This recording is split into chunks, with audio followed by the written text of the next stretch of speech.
Hi guys, my name is Courtney Morgan and I got the hematologic system to do my research on.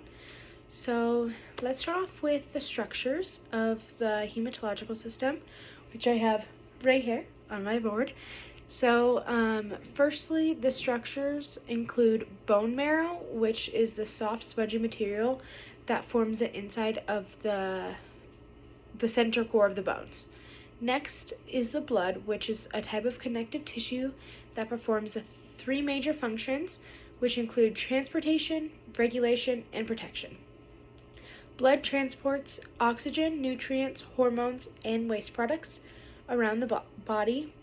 Blood also regulates the body's internal balance, which includes the pH levels, the temperature, and the water content of the body. And then lastly, the way the blood plays a protective role is by clotting and combating infection. So there's two major components of blood, which are liquid, which would be plasma, and then the formed elements. The formed elements include red blood cells, white blood cells, and platelets. Plasma is made up of 90% water, and the plasma proteins, which include albumin, globulin, clotting factors, and complements. Plasma also includes inorganic substances, electrolytes, organic substances, and waste products. A few other organs that are involved in the hematologic system include the spleen and the liver. And then the lymph system and the hematologic system work together within the body. So I also put that on my board since they do kind of work together. And then now we're on what does it do?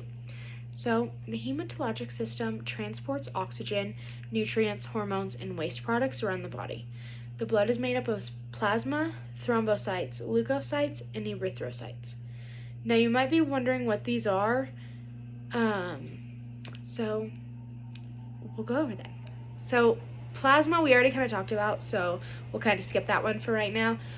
But next we have thrombocytes. These are also called platelets. They have irregular, round, or oval shaped. Those are formed in the bone marrow from stem cells. Thrombocytes are a smaller piece of what is called a megakaryocyte cell that is found in the bone marrow. Platelets aid in coagulation, which is also known as clotting, so it's very important. Leukocytes are more commonly known as white blood cells. The main job for these is to protect the body from invading pathogens. And then there are two main types of leukocytes, which are granulocytes and agranulocytes. Lastly is the erythrocytes, which is also known as the red blood cells.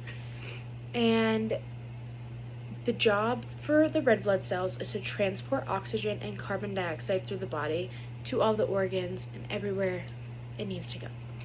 So next we will go over the risk factors for hematologic disorders and diseases. So I put them right here.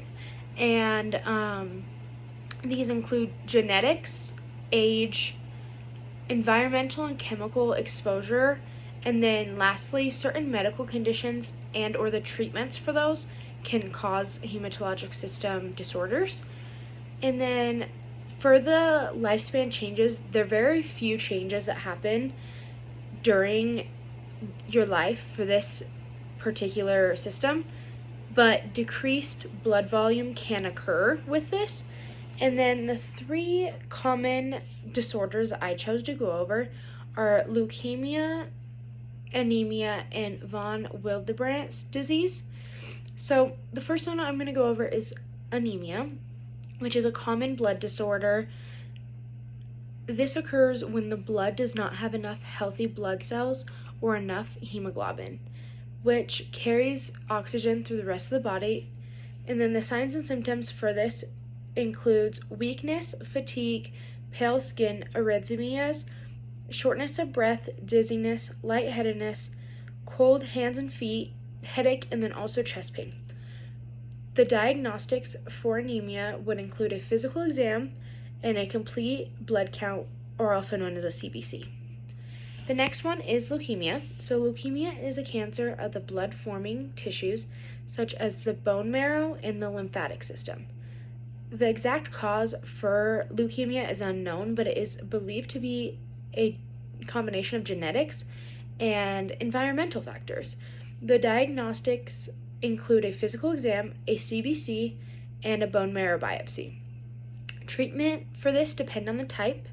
So there's acute and chronic. So for acute, they will need more aggressive form of chemotherapy and radiation, and then they also might get a splenectomy.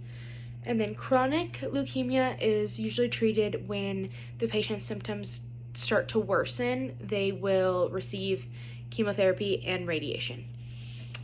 Next, we have the von Willebrand disease. This is an inherited bleeding disorder.